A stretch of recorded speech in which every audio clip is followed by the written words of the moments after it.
Apa kata Nabi Muhammad SAW kepada istrinya, Ummul Mukminin Aisyah? Wahai Aisyah, sanggupkah kamu sebelum tidur khatam Quran? Kata Sayyidah Aisyah, mana mungkin wahai baginda. Lalu Nabi SAW mengatakan, maukah kamu aku ajarkan? Lalu Sayyidah Aisyah, tentu. Qul huwallahu ahad sulusul Quran. Membaca surat Kulhu Al-Ikhlas itu sama dengan sepertiga. Bacalah 3 kali sebelum tidur sama dengan khatam sebelum tidur. Mau malam ini baca ya, sebelum tidur baca Kulhu 3 kali. Rasakan Pak, nanti tidurnya lebih nikmat. Tidur itu jangan lagi sibuk megang handphone. Jangan sibuk lagi nonton YouTube. Walaupun YouTube saya yang ditonton. Atau ustadz satu lagi. Tapi kalau mau tidur, karena tidur itu saudara mati, khawatir nggak bangun-bangun. Maka sebelum tidur, peganglah surat Kulhu. Pegangnya pakai kolbu. Baca Bismillahirrahmanirrahim. Qul huwallahu ahad sampai akhir. Ya. Maka meresapi membaca Qul huwallahu ahad itu cukup. Seandainya Bapak Ibu tidak paham sifat 20, tidak masalah. Karena inti sifat 20 adalah menjelaskan surat Al-Ikhlas. Paham Al-Ikhlas, paham sifat 20. Paham sifat 20, paham Al-Ikhlas. Inilah akan jadi oleh-oleh pada pagi ini untuk saudara-saudara yang hadir. Cara meyakini, mempercayai Allah secara mudah. Semudah kita membacanya dan menghafalnya. Mau ya? Pertama, Qul, katakan hai Muhammad, huwa Allah ahad. Udah 3 ya? Huwa Allah ahad. Huwa bahasa Arab artinya dia. Biasanya kata dia disebut sebagai kata ganti ketiga. Digunakan pada kalimat kedua. Tapi sekarang atau pada kata-kata kedua, yaitu kata ganti setelah ada nama yang jelasnya. Ahmad membaca buku. Titik. Dia mau ujian. Dia ditulis setelah Ahmad. Sekarang dibalik. Qul huwa Allah ahad. Katakanlah hai Muhammad, dia dulu. Allah ahad. Apakah Allah salah? Mungkinkah Allah salah? Siapa yang mengatakan Allah salah, dia kafir. Apakah Nabi Muhammad lupa? Yang mengatakan Nabi Muhammad lupa, dia fasik, zindiq, bahkan bisa kafir. Jangan-jangan kita yang tidak mengerti ilmunya. Mengatakan huwa di depan nama yang zahir, berarti huwa pada Allah bukanlah nama ganti, bukanlah kata pengganti. Huwa pada Allah adalah nama. Huwa pada Allah adalah nama. Lebih dulu huwa daripada Allah, sehingga disebutlah huwa ini adalah nama. Nama untuk menghilangkan selain namanya. Oleh karena itu ahli-ahli zikir tidak mempermasalahkan kalau berzikir Allah. Allah itu lafaznya dari alif lam ha, akhirnya adalah hu. Hu berarti dia juga. Lalu waw itu untuk apa? Waw ini disebut waw tambahan zaidah. Asalnya waw itu tidak ada, lalu diadakan dalam bahasa Arab. Maka menjadi huwa. sebenarnya boleh dibaca Hu Allah. Berat nggak? Bisa ngikuti? Ya. Hu. Apa yang terjadi di situ? Ada nafas yang dibuang. Benar nggak? Hu Allah. Imam Abdul Qahir Al-Baghdadi dalam kitab Usuluddin, Imam Ghazali, Imam Al-Baihaqi, mereka sepakat bahwa huwa adalah ismun min asma'i, nama daripada nama-namanya. Namun orang-orang yang tidak mengerti mengatakan, apa itu zikir hu? Hu itu nama. Allah mengatakan, qul ud'ullaha aw ud'ur rahman ayyaman tad'u falahul asma'ul husna.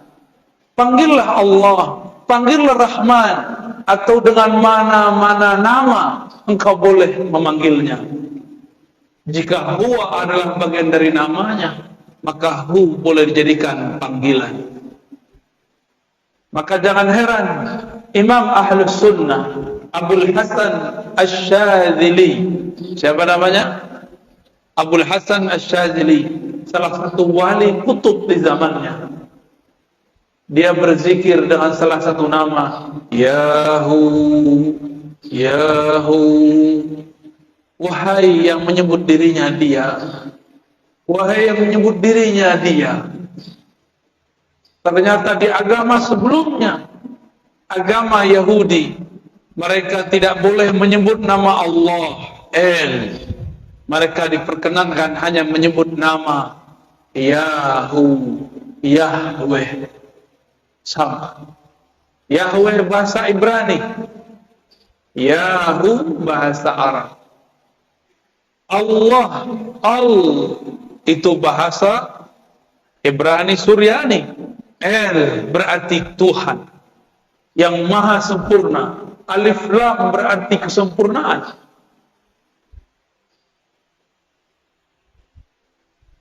Jadi lafaz Allah itu sudah lafaz yang sangat umum dalam semua bahasa yang pernah ada. Bapak saudara yang makan Allah, itu baru hu. Kalau diteruskan panjang lagi. Saya kalau sebut dia, apakah dia dapat dilihat oleh mata? Dia manusia. Dia, huwa. Apakah dia dapat dilihat oleh mata? Tidak. Apakah bisa disentuh? Tidak. Maka huwa bermakna dia yang maha suci daripada sifat jismiyah, sifat kebendaan. Allah bukan benda. Benda itu ada benda kasar, ada benda halus. Meja ini benda kasar, Pak. Cahaya lampu, cahaya matahari itu benda halus dalam bahasa Arab. Jismun. Tiada benda kecuali bertempat. Allah huwa, bukanlah benda. Itulah maknanya. Jika Allah bukanlah benda, maka kita tidak perlu mentakwil istawa. Istawa adalah arsy. Istawa bersemayam di atas arsy. Karena dia bukan benda, pastinya bukan menempati arsy. Karena dia bukan benda, dia tidak memerlukan arsy. Arsy yang memerlukan dia. Jika disebut yanzil, yanzilu Rabbuna, Rabb kita nuzul, turun. Karena dia bukan benda, turunnya bukan dari atas ke bawah. Disebut dalam Al-Quran, yadullah fawqa aydihim, tangannya di atas tangan mereka yang berbaiat. Karena dia bukan benda, maka tangannya bukan tangan ini, bukan juga tangan khayali. Tapi hanya dia yang tahu maknanya. Inilah yang dikatakan oleh Imam Salafus Saleh, Imam Malik, Imam Syafi'i, Imam Ahmad, yang kemudian disalahartikan oleh sebagian kelompok.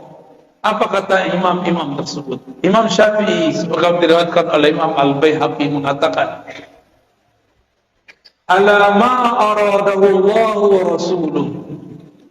Istiwa, nuzul, yadun, tangan dan lain sebagainya sesuai dengan yang Allah maksud, bukan yang engkau maksud. Apa maksud Allah? Ada yang tahu? Allah merahasiakannya, membayangkannya sama dengan membayangkan zatnya, dan itu adalah akidah yang batil. Ada orang bilang jangan bayangkan zat Allah, tapi dia membayangkan Allah dulu tanpa sengaja. Jangan bayangkan Allah, tapi dia tanpa sengaja membayangkan Allah turun dari aras ke bumi. Berarti dia main-main dengan kata membayangkan. Jika Allah itu bukan benda, bisakah dipikirkan? Gak bisa dipikirkan. Dia hanya bisa dirasakan. Berat gak? Baru pagi-pagi udah digoreng nih otaknya nih. Tapi ruhnya seneng, Pak. Makanya gak tidur kan? Orang ngantuk. Itu jiwanya senang sekali itu. Ini yang aku cari. Baru huwa Allah. Allah itu ada alif lam pada Allah. Itu artinya Sang Maha Sempurna, pemilik semua kesempurnaan. Sang Maha Indah, pemilik semua keindahan. Itu mana dari Allah. Dan orang kalau baca Allah, apa yang terjadi? Mulutnya kebuka nggak? Nafasnya keluar. Maka orang-orang yang sering baca ya Allah, bebannya akan hilang. Bebannya akan ringan. Karena Allah lepaskan dengan namanya. Tiadalah nama Allah masuk pada suatu kolbu, melainkan kolbunya lebih bercahaya dan berkualitas. Kolbunya menjadi berat jika dihisap, lebih berat dari langit dan bumi. Makanya kolbu-kolbu wali-wali Allah dipenuhi dengan namanya Allah. Nafasnya dipenuhi namanya Ruh. Maka tiada lagi dari orang ini. Dari nafas sudah ada Ruh. Dalam darahnya sudah ada Allah. Lafaz Allah. Kalau demikian, maka syaitan tidak dapat mengganggunya. Meskipun tubuhnya bisa dikuasai, tapi kolbunya menjadi singgasana Allah Subhanahu wa ta'ala.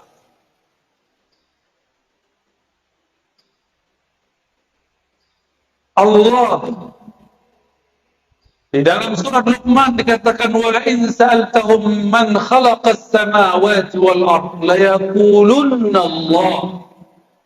Jika engkau bertanya kepada orang-orang kafir, orang-orang musyrik, maksudnya musyrik Makkah, siapakah yang menciptakan langit dan bumi? Mereka akan menjawab Allah. Berarti musyrik Mekah pun tahu bahwa pencipta langit dan bumi adalah Allah. Mereka sekedar tahu, tapi pengetahuannya tidak sempurna, maka dibatalkan di belakang. Qul alhamdulillah, katakanlah syukurlah kalau begitu. Bal aktsaruhum la ya'lamun. Tapi sebenarnya mereka nggak mengerti. Sayang, ayat ini untuk orang kafir dan musyrik, tapi oleh kawan kita sebelah digunakan untuk orang sesama muslim. Mereka mengatakan para sufi, para orang-orang Asy'ari sama akidahnya dengan orang musyrik, percaya Allah pencipta tapi tidak menyembahnya. Maka jangan heran nanti kelompok-kelompok ekstrim ini sekarang sudah mengatakan sufi agama baru. Mereka menuduh Asy'ari sebagai kelompok-kelompok yang menyesat, menyesatkan. Mereka akan menyebut selain kelompok dia sesat, padahal mereka kelompok kecil, tapi suaranya sangat berisik. Dulu pendiri-pendiri gerakan besar di dunia, pendiri Nahdlatul Ulama, Tarbiyah Islamiyah, Muhammadiyah di Indonesia semuanya adalah orang yang berakidah Asy'ariyah, meyakini sifat 20. Pendiri Wasliyah, Al-Khairat, NW Nahdlatul Watan, Matali'ul Anwar, semuanya berakidah Asy'ariyah. Ahlus Sunnah wal, tiba-tiba mereka sekarang bilang Asy'ari bukan Ahlus Sunnah. Al-Azhar Ahlus Sunnah, Asy'ariyah, langsung ditulis. Ulama habaib di Yaman, Hadramaut, Al-Habib Umar, Al-Habib Al-Adni, semuanya berakidah Ahlus Sunnah Asy'ariyah. Guru saya, Syekh Taufik Al-Buti, punya ayah Muhammad Taufik, Muhammad Ramadan Al-Buti, Muhammad Sa'id Ramadan Al-Buti, akidahnya pun Ahlus Sunnah. Syekh Wahbah Zuhaili, ahli fikih abad ini yang baru saja wafat, beliau juga Ahlus Sunnah. Guru kami Syekh Badi Sayyid Al-Laham mengatakan, jika ada orang mau buat mazhab zaman ini, Wahbah Zuhaili lah imamnya. Tapi dia tidak mau buat mazhab baru. Tapi tiba-tiba datang sekelompok mengatakan Asy'ari bukan Ahlus Sunnah. Tapi suaranya berisik. Ya. Seakan-akan dia lebih mengerti akidah Asy'ariyah daripada kita. Bahkan beberapa ustadz mereka sudah mulai terang-terangan di YouTube, di Facebook mengatakan Asy'ariyah firqatun dhalah, Asy'ari kelompok yang sesat. Di Malaysia sama, mereka sudah mulai muncul. Di India ada satu madrasah dua ibadah. Itu madrasah untuk kajian-kajian Ahlus Sunnah, kajian hadis. Jemaah tabligh, orang-orang yang mendirikannya berasal dari kajian-kajian yang ada di dua ibadah. Dan beberapa madrasah-madrasah sekitar India, Pakistan, mereka berakidah Asy'ariyah Maturidiyah. Datang Albani mengatakan, tidak, kalian sufi baru, kelompok sesat. Di mana lagi? Di Turki ada Badi'uz Zaman Said Nursi. Beliau memegang 7 thariqah lebih kurang. Salah satu thariqah yang ia sebut dalam Masnawinya adalah thariqah An-Naqsyabandiyah. Zikirnya disebutkan zikir khafi. Said Nursi juga dianggap sesat oleh mereka karena Said Nursi berakidah Asy'ariyah Maturidiyah. Itu gerakan hampir satu zaman. Pendiri Jemaah Tabligh Maulana Ilyas Al-Kandahlawi, akidahnya Ahlus Sunnah. Di Mesir ada namanya Hasan Al-Banna, pendiri Ikhwanul Muslimin yang awal, bukan yang setelahnya. Dia Ahlus Sunnah, tapi yang setelahnya Syekh Qutb sudah terpengaruh oleh kelompok takfiriyah. Maka saya selalu membedakan Ikhwan Muslimin Hasan Al-Banna dengan Ikhwan Muslimin Said Qutb. Jika ada di negeri ini orang mengikuti Ikhwan Muslimin, kita tanya, Anda mana? Anda ikut imam yang mana? Sebelum itu ada Syekh Muhammad Ali As-Sanusi di Afrika bagian utara. Dia seorang ahli hadis, mursyid tariqah Idrisiyah As-Sanusiyah, berakidah Asy'ariyah, bermazhab Maliki. Apalagi semuanya berakidah Asy'ari. Jika kita sebut akidah Asy'ari sesat, Imam Nawawi yang namanya dicatut hari ini menjadi nama kelompok mereka, akidahnya Asy'ariyah. Siapa lagi? Sebut semua ahli hadis yang kamu tahu, rata-rata dia Asy'ariyah. Jika dia hidup sebelum zaman Asy'ari, akidahnya menjadi dasar Imam Asy'ari. Suatu kali ada seorang imam namanya Abu Dzar Al-Harawi, pemegang sanad Sahih Bukhari. Dia berguru kepada murid dari muridnya Imam Bukhari. Datang ke Baghdad, bertemu kawannya bernama Imam Ad-Daruqutni. Imam Daruqutni ini kemudian bawa Abu Dzar Al-Harawi, penghafal Sahih Bukhari, untuk bertemu seorang syekh di suatu masjid di tengah kota. Dan kemudian dia takjub, ini imam luar biasa. Ketika keluar, Imam Daruqutni ngasih tahu, tahukah kamu wahai Abu Dzar ahli hadis, bahwa yang tadi ngajar itu adalah Al-Baqillani. Siapa Baqillani? Imam Baqillani adalah murid dari muridnya Imam Asy'ari. Baqillani berguru kepada Imam Abul Hasan Al-Bahili. Imam Al-Bahili murid langsung Asy'ari. Abu Dzar Al-Harawi kemudian mengatakan kepada Rukunni, izinkan aku ngaji, duduk menjadi murid Al-Baqillani. Maka bertemulah mereka esok hari. Daruqutni memuji Baqillani. Apa kata Daruqutni? Inilah imam penghancur bid'ah, penegak sunnah, ahlus sunnah yang hakiki. Jadi dulu ulama ahli hadis jika menyebut pemberantas bid'ah, ahlus sunnah, yang dimaksud adalah imam-imam Asy'ariyah. Tapi mereka sekarang putar sejarahnya. Akhirnya Abu Dzar Al-Harawi, pemegang Sahih Bukhari, selesai ngaji, karena dia ulama, tidak sampai 6 bulan sudah hafal semua yang dikalamkan Baqillani. Dan dia pun berangkat ke Mekah. Sampai di Mekah, tiadalah Baqillani punya murid ini namanya Abu Dzar Al-Harawi. Ia duduk di satu tempat. Melainkan Abu Dzar Al-Harawi ini dikerubungi oleh semut-semut penuntut ilmu. Karena Abu Dzar Al-Harawi adalah manisan yang sangat manis. Ilmunya sangat lengkap. Belajarlah banyak orang kepada beliau. Belajar Sahih Bukhari plus akidah Imam Asy'ari. Inilah perkembangan nyata, sejarah nyata dalam umat Islam, bahwa Sahih Bukhari diajarkan bersamaan dengan akidah Asy'ariyah.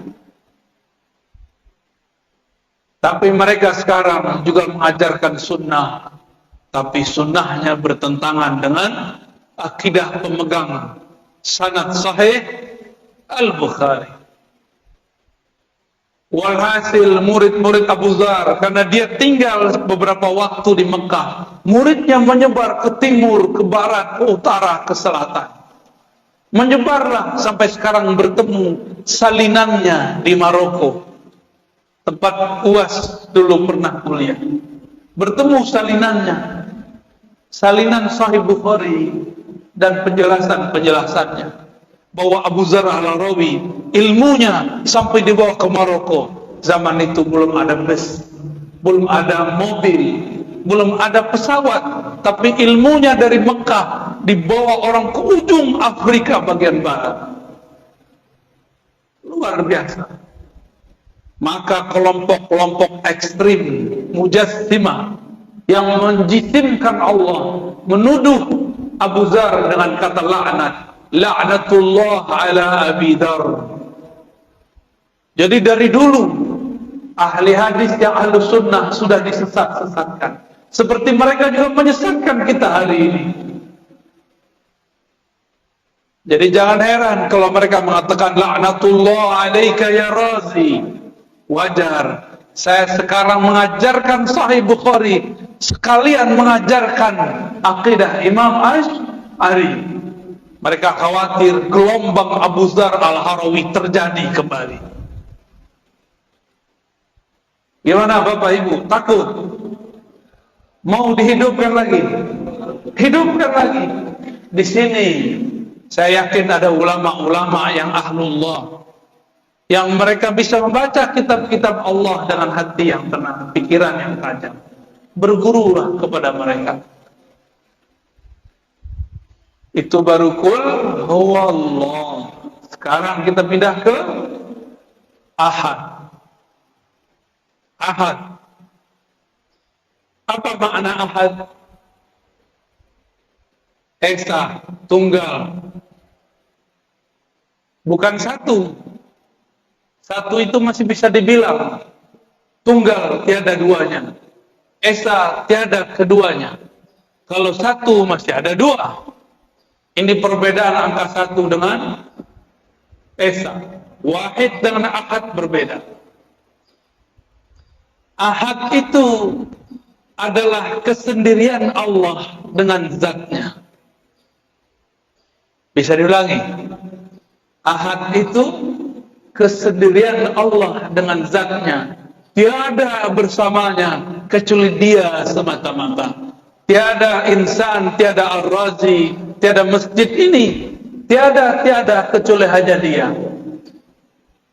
Maka disebutlah ahad itu namanya yang qadim. Nama apa?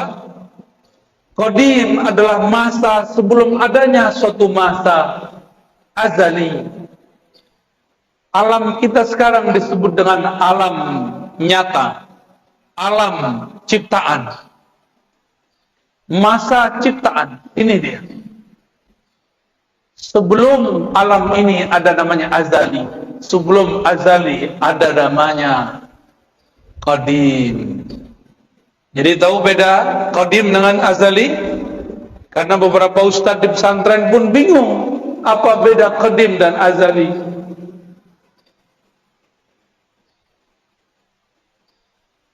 Allah itu qadim, sebutannya ahad, hanya dia sendiri. Qadim berarti ma la yasbikuhu ahadun, ma la yasbikuhu adamun. Allah yang tidak pernah tidak ada. Tidak pernah tidak ada. Negatif kali negatif positif. Tidak berarti iya. Tidak pernah tidak ada berarti selalu ada. Negatif kali negatif positif. Itu makna dari qadim. Maka ahad adalah sifat Allah, sifat zatnya dan sifat salbiyahnya. Apa arti salbiyah? Sifat yang menafikan yang tidak pantas kepada Allah Subhanahu wa ta'ala. Tapi lebih tepat kita artikan yang pertama. Inilah sifat zatnya. Dia hanya sendiri. Inilah kalam dari Abu Dzar yang dia dapatkan dari riwayat-riwayat Imam Bukhari. Imam Bukhari dapat dari Abu Musa al-Ash'ari, kakek dari Imam Ash'ari. Abu Musa al-Ash'ari radhiyallahu anhu bertanya, wahai Rasulullah, kaifa kana Rabbuna? Bagaimanakah sebenarnya hakikat Tuhan kita? Jadi memang wajar Imam Ash'ari kemudian jadi imam ahli akidah karena kakeknya dulu bertanya akidah. Jadi genetik DNA itu memang suatu hal yang sangat normal. Jangan-jangan Bapak Ibu ini jadi orang soleh sekarang karena doa orang terdahulu. Jangan sok soleh dulu. Jangan-jangan ini berkah dari mereka. Alhamdulillah. Doakan mereka. Maka kita selalu mengatakan Allahumma ighfir lana wa li abaina wa ummahatina. Ya Allah, ampunkan kami dan kakek-kakek kami, orang tua kami, nenek-nenek kami, ibu-ibu kami. Siapa tahu berkah doa mereka kita bisa bangun subuh pagi ini. Alhamdulillahi rabbil alamin.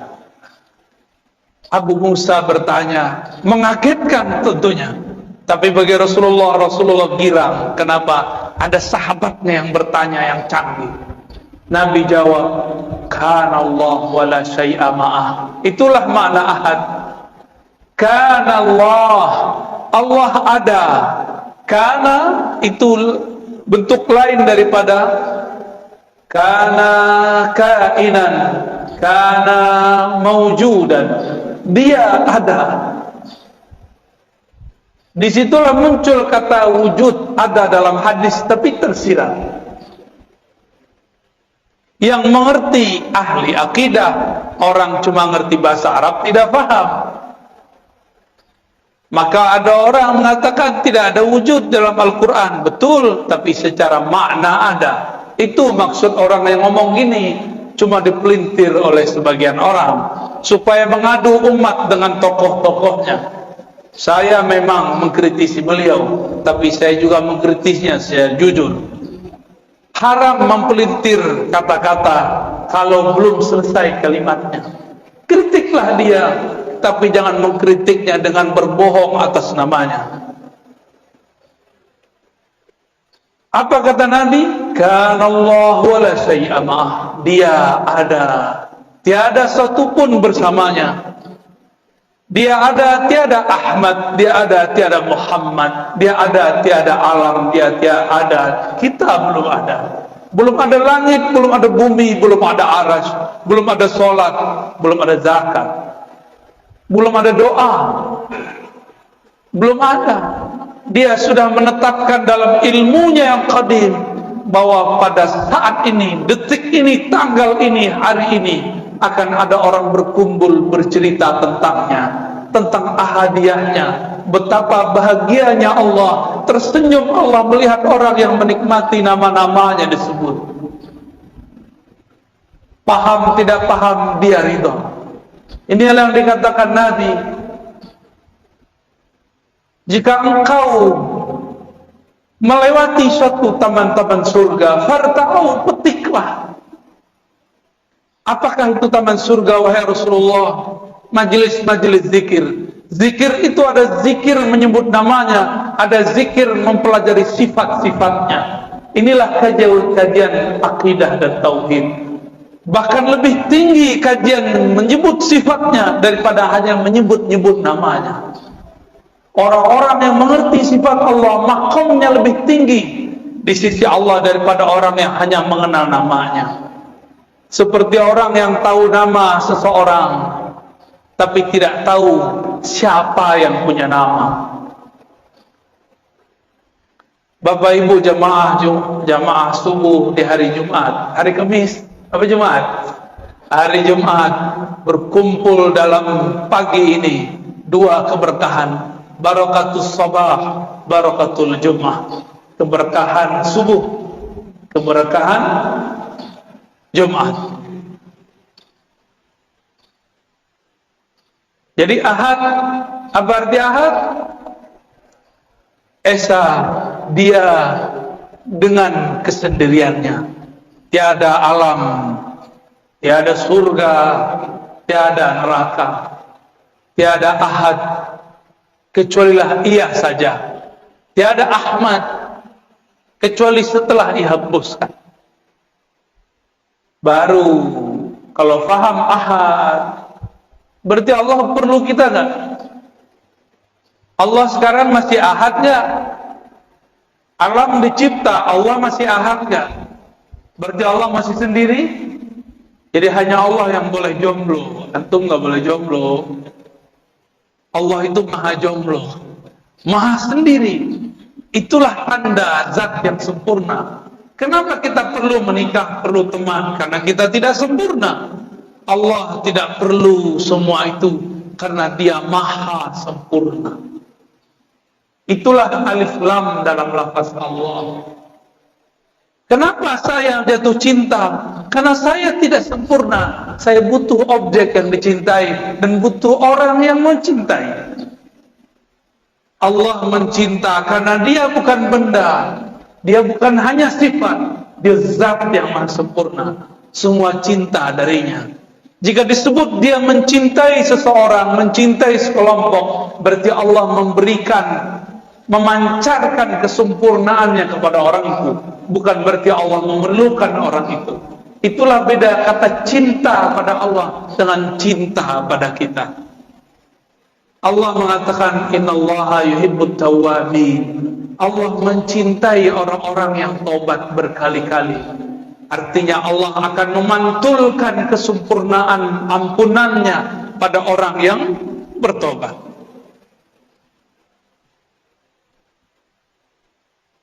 Ini disebut dengan tauhid ahadiyah. Apa namanya? Disebut juga dengan sifat qadimiyah. Tauhidnya tauhid ahadiyah, sifatnya sifat qadimiyah. Selamat, pusing. Kok baca istilah ini, saya udah kurangin istilahnya, udah didiskon. Ya, udah didiskon nih Bapak Ibu. Udah rukhsah, ya. Yaudahlah, kalau nggak hafal istilah, cukup katakan ahad. Hanya dia. Itulah yang kita baca ba'da salat. La ilaha illallah wahdahu la syarikalah. Lahul mulku wa lahul hamdu yuhyi wa yumiit wa huwa ala kulli syai'in qadir. Tiada yang berhak disembah kecuali Allah. Wahdahu la syarikalah. Dialah satu-satunya, tiada sesuatu di sampingnya. Tiada sesuatu yang berserikat dengannya. Apa maknanya? Allah kirim Jibril bukan berarti ia butuh Jibril. Jibril yang perlu dikhidmahkan oleh Allah. Allah kirim Mikail untuk mengantarkan rezeki. Bukan Mikail membantu Allah. Justru Mikail terbantu karena berkhidmah kepada wali-wali Allah. Mikail membantu Allah atau membantu kekasih Allah? Membantu hamba Allah. Ya. Mikail tugasnya menghantarkan rezeki. Benar. Untuk Allah atau untuk hamba Allah? Jadi Allah perlu Mikail atau Mikail perlu Allah? Mikail perlu Allah. Maka jika disebut istawa al-ars, dia bersemayam di atas aras, bukanlah ia memerlukan aras. Justru araslah yang memerlukannya. Kalau bahasa aras, itu ilmunya ilmu mi'raj. Semoga nanti ada ustaz yang menjelaskan tentang hakikat mi'raj di sini. Maka akan paham apa makna aras. Aras bukan tempat tinggal, bukan tempat ia berada, karena dia sudah ada sebelum aras. Jika dia ada di atas aras, berarti sudah ada dualisme. Satu dia, satu aras.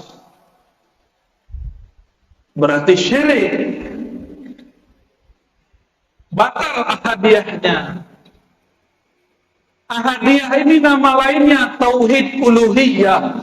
Maka tauhid uluhiyahnya kita berbeda dengan uluhiyah yang sebelah. Paham? Mereka tauhid uluhiyahnya Allah bersama aras.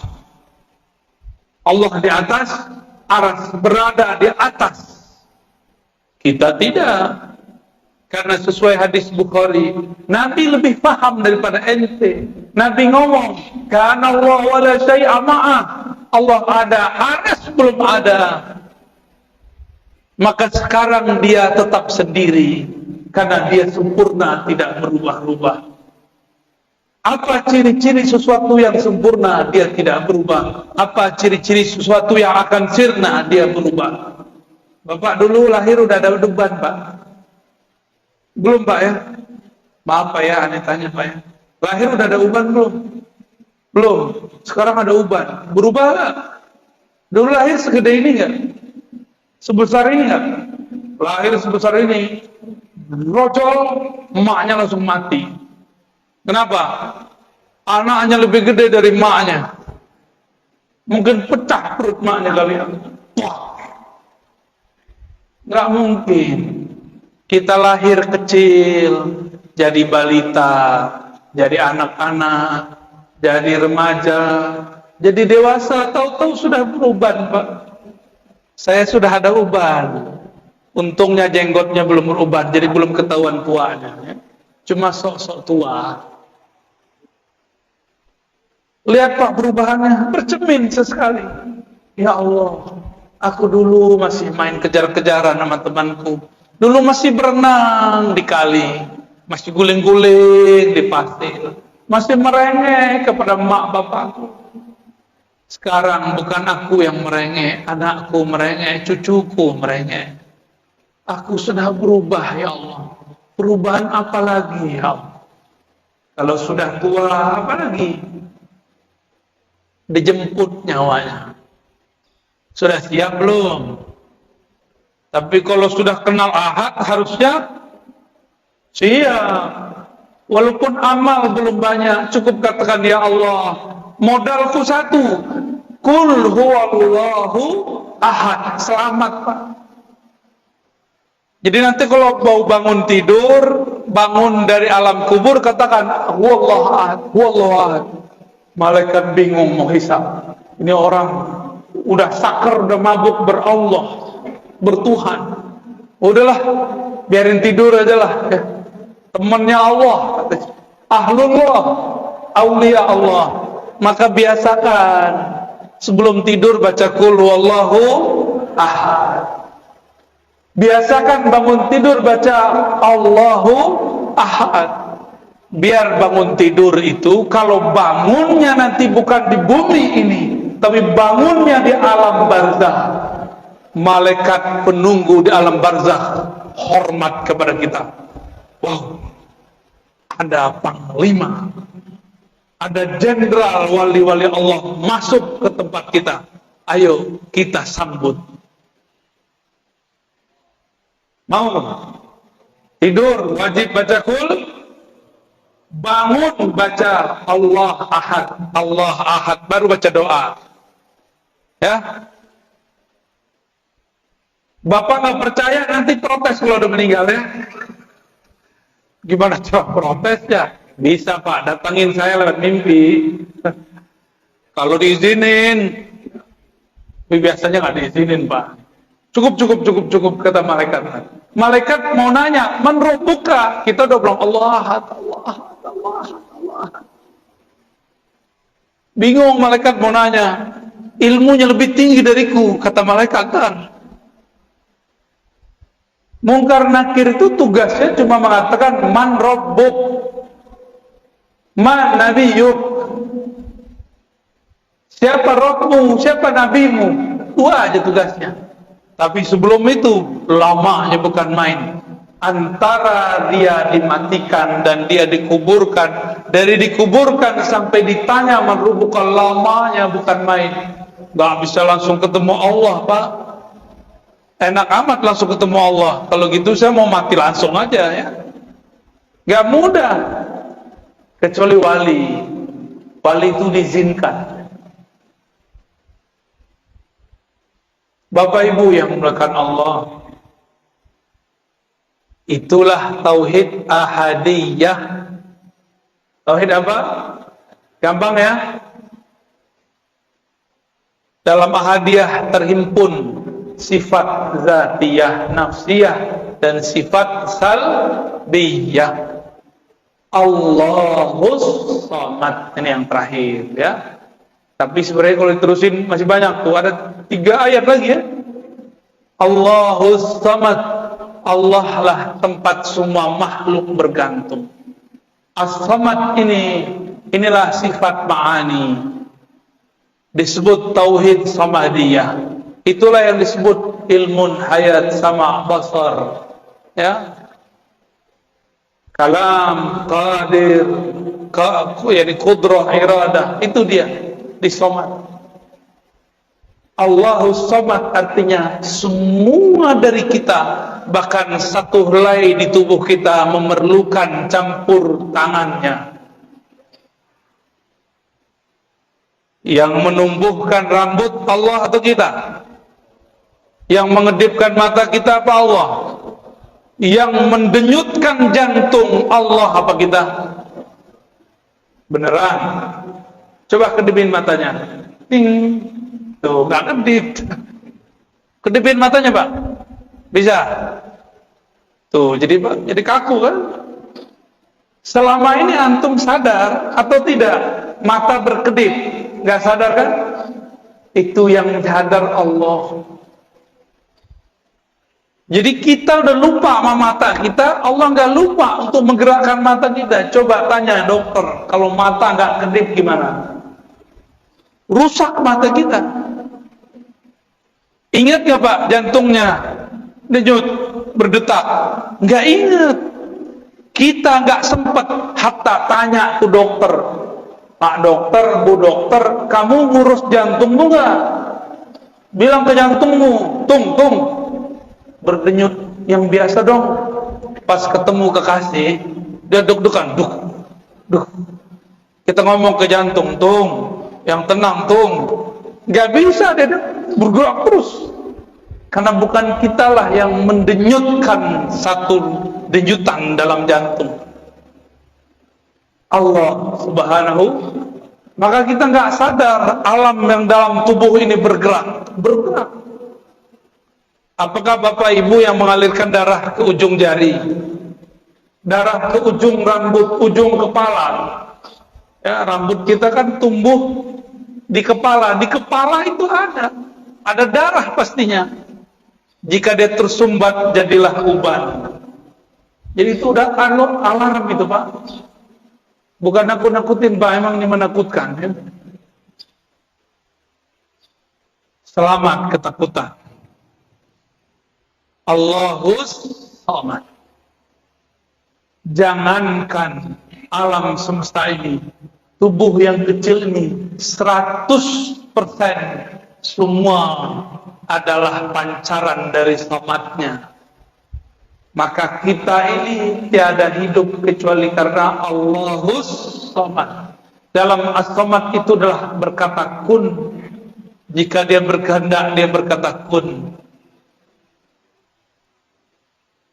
Dua sifat ini, ahadiyah, samadiyah, itu gabungan jadi sifat 20. Gampang toh? Itu khatam langsung sifat 20. Cuma detailnya belum. Mahal itu Pak. Mahalnya tidak dapat dibeli. Tapi karena sayang dikasih jua.